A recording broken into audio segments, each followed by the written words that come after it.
Assalamu alaikum. I am Tanzila Khanam and this is Psychology Basics Intermediate Lectures of Psychology.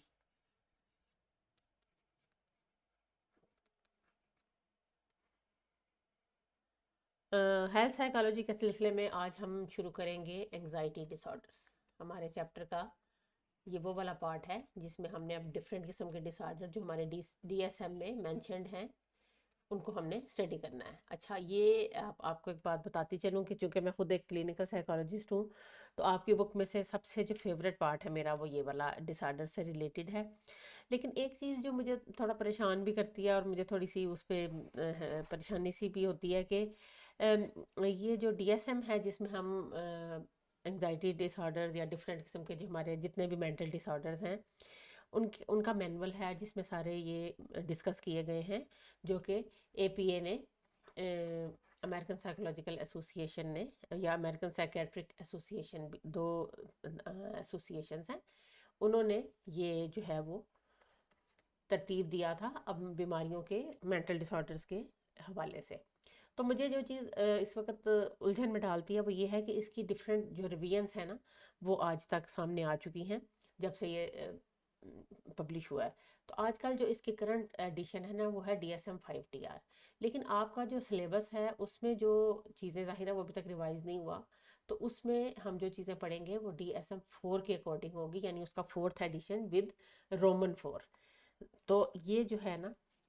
तो मुझे थोड़ा सा लगता है क्योंकि ज़ाहिर है एज अ प्रैक्टिशनर जब मैं अपना वहाँ क्लिनिक में काम कर रही हूँ, तो मेरा जो नॉलेज है डिसऑर्डर्स के बारे में मुझे होता है कि वो अपडेटेड हो, आजकल क्या हो रहा है, जो बिल्कुल करंट इसमें ट्रेंड्स हैं और करंट जो है वो ट्रीटमेंट्स चल रही हैं और जो सिम्टम्स की जो कैटेगराइजेशन है वो जो है वो लेटेस्ट हो, तो ज़ाहिर है हमारे लिए आसानी होती है।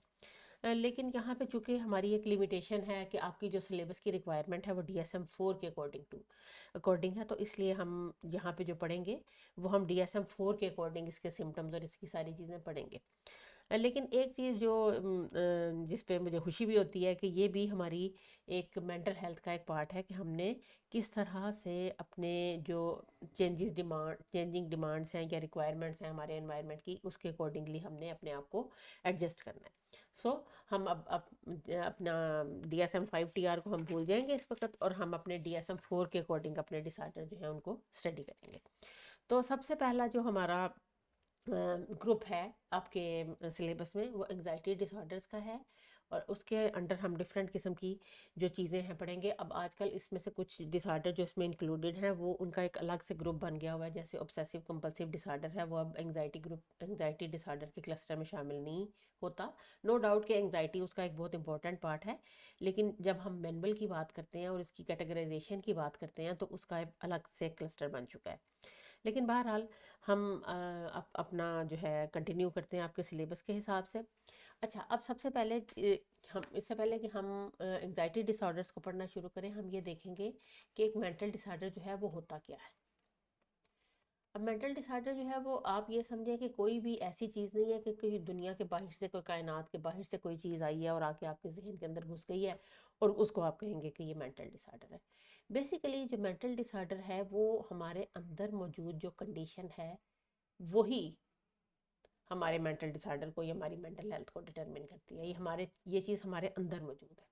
अब ये देखें, ये एक कॉन्टिन्यूम है जिसको उर्दू में हम तसलसल का नाम देते हैं, कि एक ये कंटिन्यूस लाइन है, कि वो लाइन जो यहाँ से शुरू हो रही है, ये उसका एक एंड है, ये उसका दूसरा एंड है, और ये उसका जो मिड पॉइंट है ना, इसको हम बॉर्डर लाइन कहते हैं। आपने अक्सर अपने घर में या फैमिली में कुछ मेडिकल डिसऑर्डर्स के बारे में भी बॉर्डर लाइन का लफ्ज़ सुना होगा। जैसे कुछ लोगों को डायबिटीज़ होती है किसी की पेरेंट्स में या किसी के ग्रैंड पेरेंट्स में, तो वो कहते हैं अच्छा जी आपकी आजकल आपकी शुगर बॉर्डर लाइन पे है तो इसको कंट्रोल करें ताकि ये एक्सीड ना करे। बॉर्डर लाइन को एक्सीड करने का मतलब है कि फिर वो आपको रेगुलरली उसको रेगुलेट करने के लिए दवाई खानी पड़ेगी। तो ये जो हमारा कॉन्टिन्यूम या हमारा जो तसलसल है, इसका जो एक पार्ट है, एक एक्सट्रीम है, एक एंड है, वो है नॉर्मेलिटी। और उसी हमारे बिहेवियर का या उसी मेंटल कंडीशन का जो दूसरा ऑपोजिट एक्सट्रीम है वो है एबनॉर्मेलिटी। एक मिनट।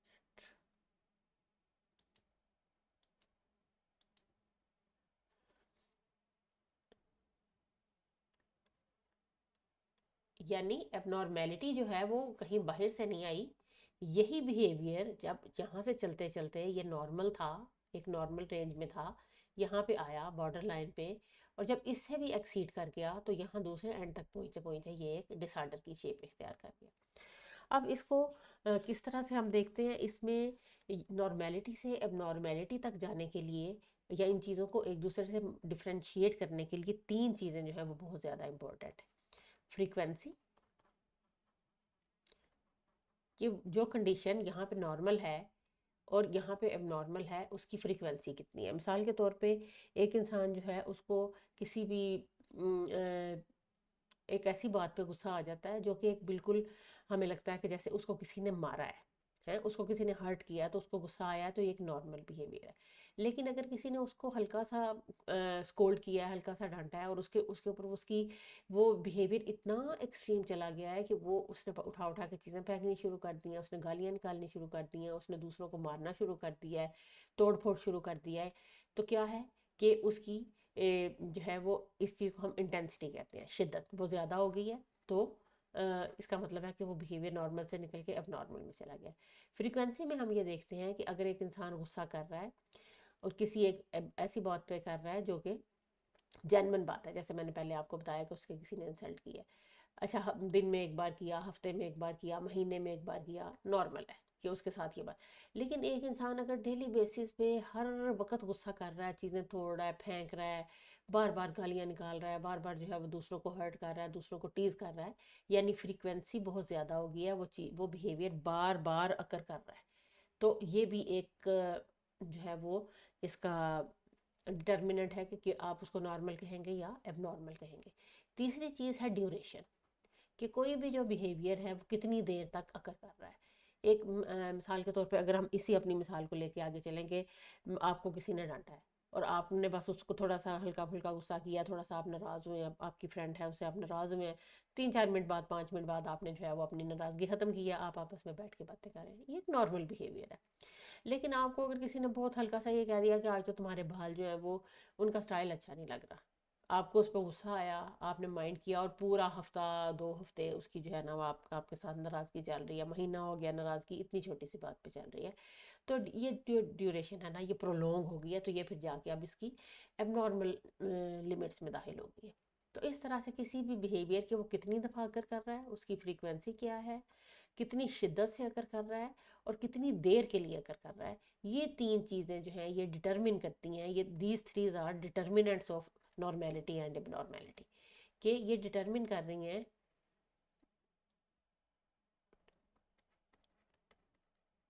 आपका बिहेवियर नॉर्मल है या एबनॉर्मल है। तो कोई भी बिहेवियर जब आप देखते हैं कि जैसे अब हम एंग्जाइटी की बात करते हैं, तो हम आगे जाके देखते हैं कि एंग्जाइटी में भी हम इन तीनों चीज़ों को देखेंगे कि किस तरह से अगर हमारी एंग्जाइटी नॉर्मल लिमिट्स में रहती है और किस तरह से अगर वो उसको एक्सीड कर जाती है तो वो एबनॉर्मल में शामिल हो जाती है। अच्छा, अब उसके बाद क्या है कि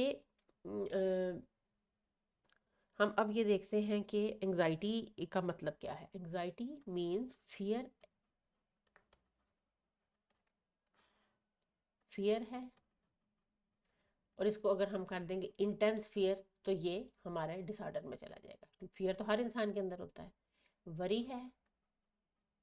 और अगर हम उसको कर देंगे इंटेंस वरी, ठीक है, इंटेंस वरी, या इसको हम कहेंगे एक्सेसिव फियर या एक्सेसिव वरी।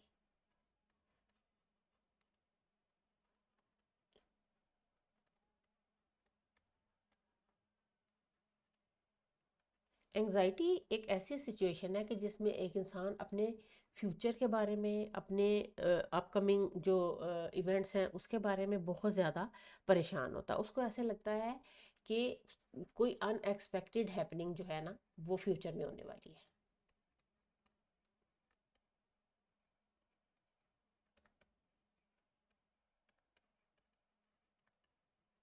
ये वो चीज़ है जिससे वो फियर भी करता है, जिसके बारे में वो परेशान भी होता है।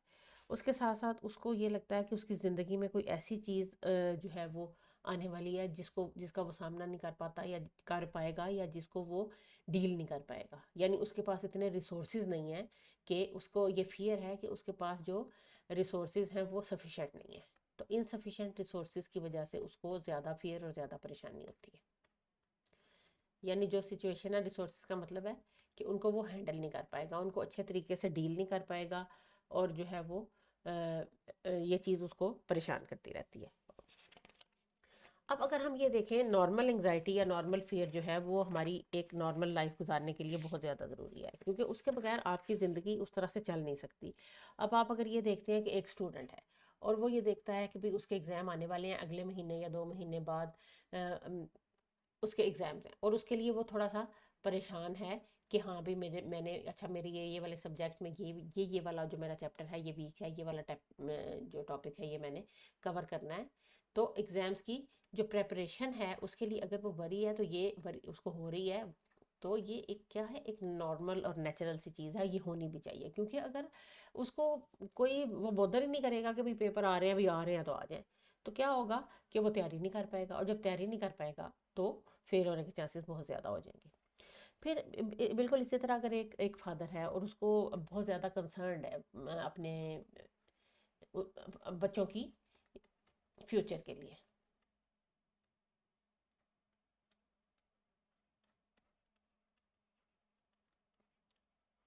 तो ये एक बिल्कुल एक नेचुरल सी चीज़ है। इसके लिए वो प्लानिंग करता है कि मैंने अपने बच्चों के लिए क्या करना है, उनके लिए फाइनेंशियली भी कोई पैसे सिक्योर करके रखता है, या उनके आगे अच्छी जगहों पे उनके एडमिशन्स हैं, या उनकी शादी के हवाले से कोई पॉलिसीज़ ले रहा है, या कोई भी ऐसी चीज़ें जो कि वो प्लान कर रहा है। तो ये चूँकि उसको थोड़ी सी परेशानी है कि मेरे बच्चे हैं, उनका फ्यूचर है मेरे हाथ में है, मेरी रिस्पॉन्सिबिलिटी है, तो ये एक नॉर्मल पार्ट है एंग्जाइटी का।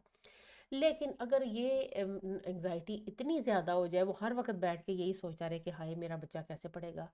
हाय मैं इसके आगे फ़ीस कैसे अदा करूँगा, अच्छा इसकी शादी होगी तो मैं इसके शादी की तैयारियां कैसे करूँगा, मेरे पास तो इतना पैसा नहीं है, मेरे पास तो इतने रिसोर्सेज नहीं है, अब इसके लिए अच्छा रिश्ता कहाँ से ढूंढूंगा, अच्छी जगह पे इसका एडमिशन कैसे कराऊंगा। अगर वो इन चीज़ों के बारे में सोचता रहेगा तो इसका क्या होगा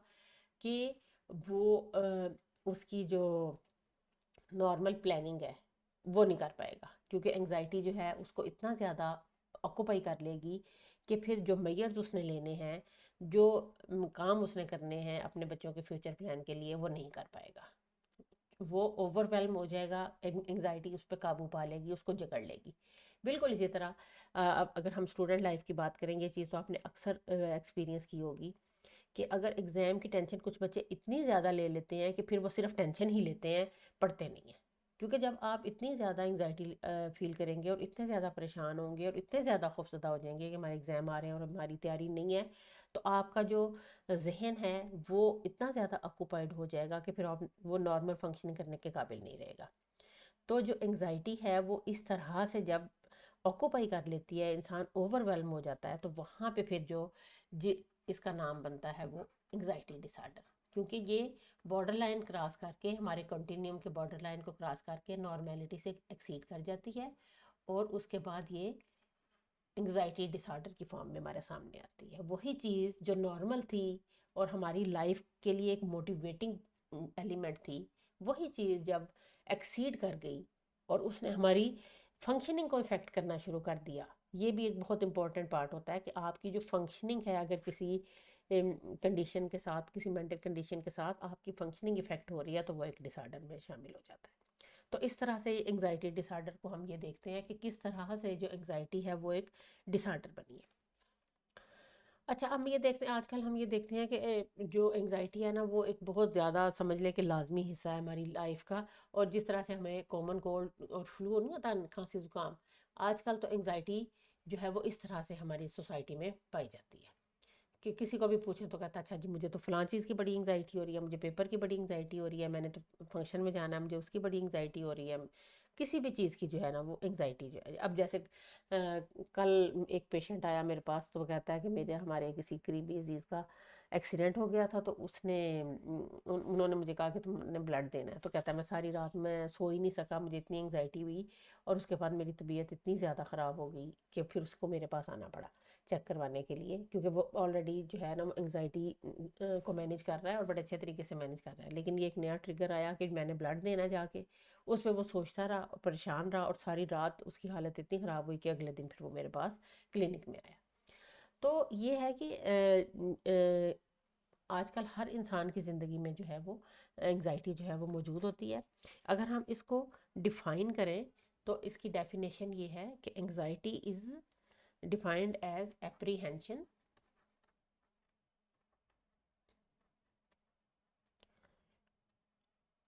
और fear over an anticipated problem, कि वो प्रॉब्लम जो अभी आना है, जो अभी आपने अभी फेस नहीं किया, जो भी आपके सामने आ रहा है, उसके बारे में जो वरी है ना, उसको हम एंग्जाइटी कहते हैं, फियर है या वरी है, जो भी है। अच्छा, और इसका क्या है, इसको हम ये कहते हैं, ये एक अनप्लेजेंट सी अनप्लेजेंट सेंस है, या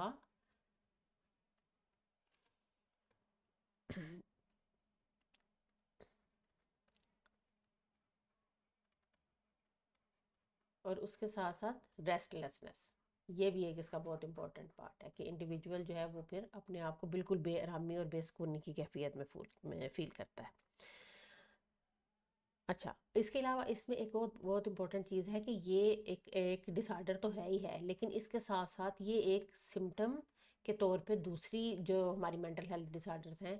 उस उनके अंदर मौजूद होती है, और किसी भी बीमारी के अंदर हमें एंग्जाइटी मिल सकती है एक सिम्टम के तौर पे।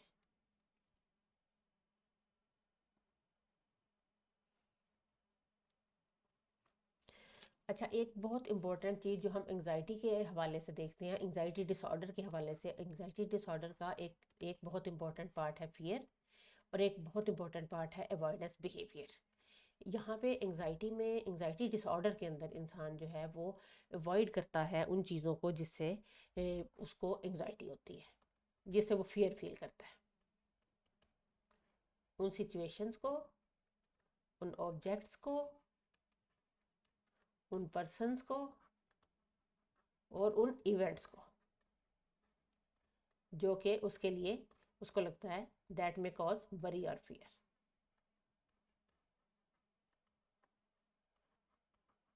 अच्छा, इससे क्या होता है कि अवॉइडेंस जो है ये उसको एक शॉर्ट टर्म रिलीफ देती है। अच्छा, इसकी मिसाल आप ऐसे देखें कि आपके घर में एक ऐसे मेहमान आ गए हैं कि आप उनसे मिलना नहीं चाह रहे, मतलब कोई भी आपकी फैमिली में ऐसे लोग हैं कि आप उनसे मिलना नहीं चाह रहे, आपको अच्छा नहीं है, आप मामा से भी कहते हैं कि नहीं है मामा मैं तो अपने कमरे में हूँ, आप उनसे कह दें कि मैं सो रही हूँ या मैं घर में नहीं हूँ, या कोई भी आप बहाना कर दें, वो ठीक है, मान लिया। अब क्या है कि आपको ना वो जो उनसे मिलने पे एक एंग्जाइटी या इरिटेशन हो रही थी, वो उससे आपको वक्ती तौर पे छुटकारा मिल गया, लेकिन लॉन्ग टर्म में क्या होगा कि आपकी जो एंग्जाइटी है वो एक्सेलरेट कर जाएगी। किस तरह से कि जब आप अगली दफ़ा उनसे मिलना चाहेंगे, दोबारा वो आएंगे, तो आपको पहले से ज़्यादा एंग्जाइटी होगी, और आप फिर दोबारा से ये कहेंगे कि अच्छा मैंने आज आज फिर मैंने इनसे नहीं मिलना, फिर कुछ अर्से बाद दोबारा आएंगे। तो क्या है कि वो एंग्जाइटी आपके अंदर ही अंदर रहेगी, जब आप उसको कन्फ्रंट नहीं कर रहे, जब आप उसको फेस नहीं कर पा रहे, तो आप उसके साथ डील कैसे करेंगे। अवॉइडेंस जो है वो डीलिंग का ज़रिया नहीं है, शॉर्ट टर्म पे वो आपको इफ़ेक्टिव होता है, लेकिन इन द लॉन्ग रन आपकी बीमारी को वो मज़ीद ख़राब कर रहा है। ठीक है। अच्छा, उसके अलावा अगर हम एंग्जाइटी में एक बहुत इंपॉर्टेंट चीज़ जो एंग्जाइटी डिसऑर्डर में देखते हैं कि एंग्जाइटी जो है उसके 3 एस्पेक्ट्स होते हैं। हम इसको कह रहे हैं ना ये मेंटल हेल्थ कंडीशन है, लेकिन इसके अंदर 3 एस्पेक्ट्स शामिल हैं। नंबर 1 है कॉग्निटिव, नंबर 2 पे आ गया behavioural, and number 3 is physiological.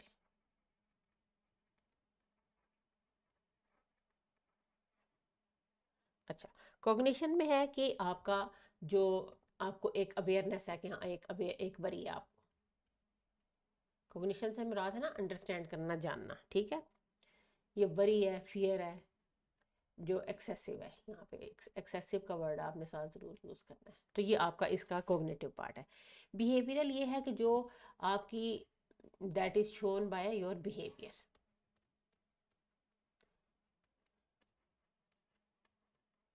जो मैंने आपको अभी बताया अवॉइडेंस बिहेवियर के ज़रिए आ रहा है, या आप जो है वो परेशान हैं, इधर उधर चल फिर रहे हैं, आप जो है वो आपकी कन्वर्सेशन जो है वो उस तरह से एक पीसफुल सी कन्वर्सेशन नहीं है, तो आपके बिहेवियर के ज़रिए और आपकी कन्वर्सेशन के ज़रिए जो इसका बिहेवियरल पार्ट है एंग्जाइटी का वो शो हो रहा है।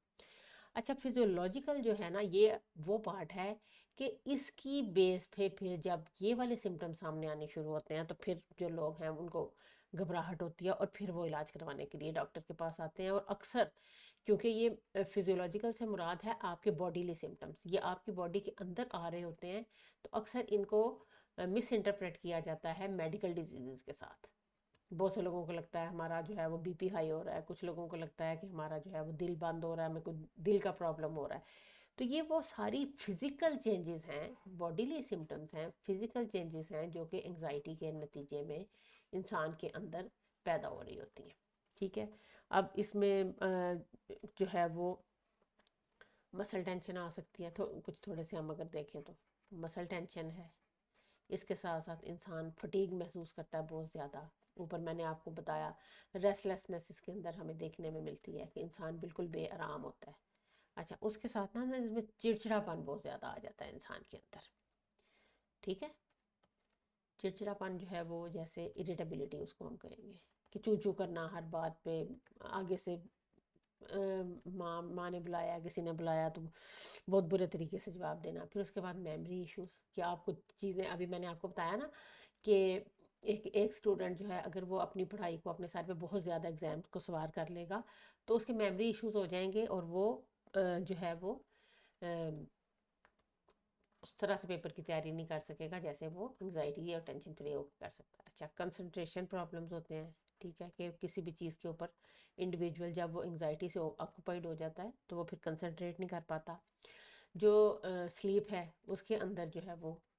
बहुत ज़्यादा डिफ़िकल्टीज देखने में आती हैं। और मैं आपको ये बात बताऊं कि बहुत से लोग मेरे पास इसलिए आते हैं कि बस हमें कोई गोली दे दें, हमें कोई दवाई दे दें, हमें नींद नहीं आ रही, हम सोना चाहते हैं, हम बहुत अरसा हो गया हम सोना चाहते हैं, हमें जो है वो नींद नहीं आ रही। और उसके अलावा इसमें आपकी जो स्टमक है उसमें भी डिस्टर्बेंस होती है। आपको तो लगता है ना समटाइम कि बटरफ्लाइज इन द स्टमक, आपका एकदम पेट ख़राब हो जाता है, कोई भी ऐसी बात परेशानी में पेट ख़राब रहता है, तो बहुत से लोग जो हैं वो फिर पेट दर्द की या पेट की खराबी की दवाइयाँ, हमारा मैदा ख़राब है उसकी खा रहे होते हैं। तो चूँकि ये फिजियोलॉजिकल सिम्टम जो हैं, ये किसी भी मेडिकल जो बीमारी है या आपकी जिस्मानी बीमारी है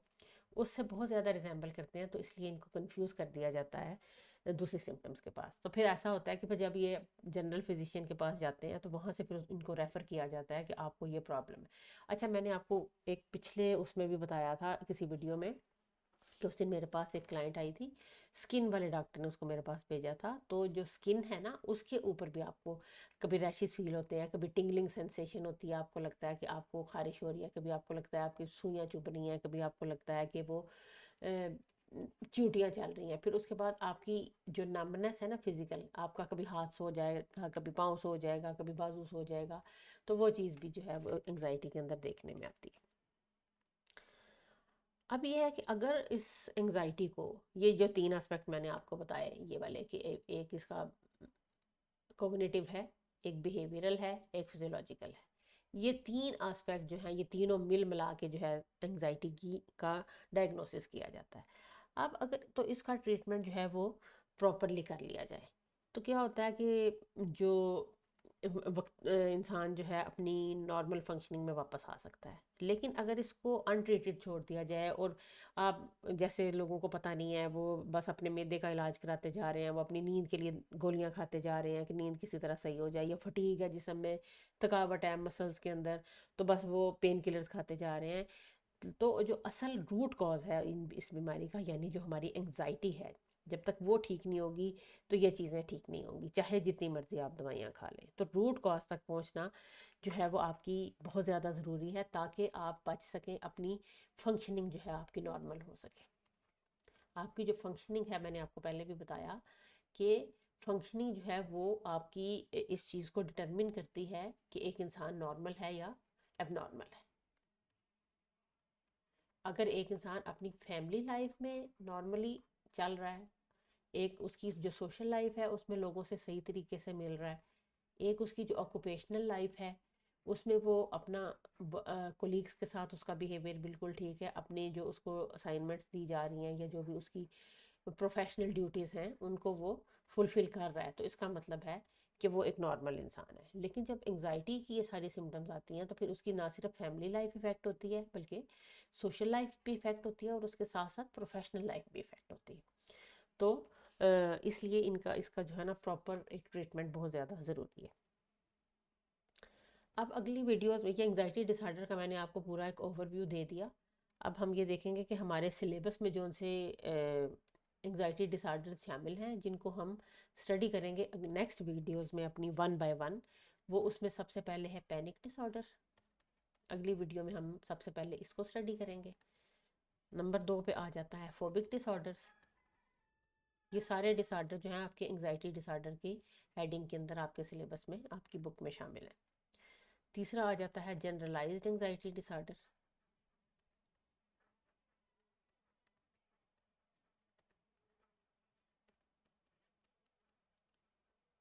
इसको हम शॉर्ट फॉर्म में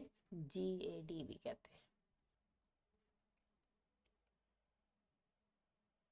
उसके बाद नंबर 4 पे आ जाता है ऑब्सेसिव कंपल्सिव डिसऑर्डर। अच्छा, ये हम पढ़ेंगे और फिर हम देखेंगे कि इनके सिम्टम्स क्या हैं और इनको डायग्नोस करने का तरीका क्या है, क्योंकि हम बहुत हमारे अंदर एक ये समझ लें कि टेंडेंसी है कि हम किसी छोटा सा भी सिम्टम किसी बीमारी का किसी इंसान के अंदर देखते हैं तो हम उसको कह देते हैं कि फ़लाना तो OCD है, फ़लाने को तो एंग्जाइटी है। तो हम यहाँ पे इस चीज़ को क्लियर करेंगे, वही जो 3 डिटर्मिनेंट्स मैंने आपको बताए कि फ्रीक्वेंसी, इंटेंसिटी और ड्यूरेशन, ये 3 डिटर्मिनेंट्स हैं जो आपके नॉर्मल और एबनॉर्मल बिहेवियर को डिटरमिन करते हैं और उसके साथ साथ आपकी फंक्शनिंग कितनी इफ़ेक्टिव है लाइफ के तमाम एस्पेक्ट्स में, वो आपकी नॉर्मेलिटी और एबनॉर्मेलिटी को डिटरमिन कर रही है। तो ये चीज़ें जो है हम पढ़ेंगे। ये ऑब्सेसिव कंपल्सिव डिसऑर्डर अगरचे DSM-5 TR में अलग क्लस्टर के फॉर्म में मौजूद है, लेकिन एंग्जाइटी इसका भी एक बेसिक पार्ट है और DSM-4 में ये एंग्जाइटी डिसऑर्डर के ग्रुप में ही शामिल है, इसलिए हम इसको एंग्जाइटी ग्रुप के अंडर ही पढ़ेंगे। तो ये हमारा एक व्यू था कि ओवरव्यू था कि एंग्जाइटी क्या होती है और किस तरह से वो डिसऑर्डर में चेंज होती है और कौन कौन से एंग्जाइटी डिसऑर्डर हैं जिनको हमने आगे स्टडी करना है। Hope you found it helpful. If so please like and share my video and subscribe to my channel. Thanks for watching.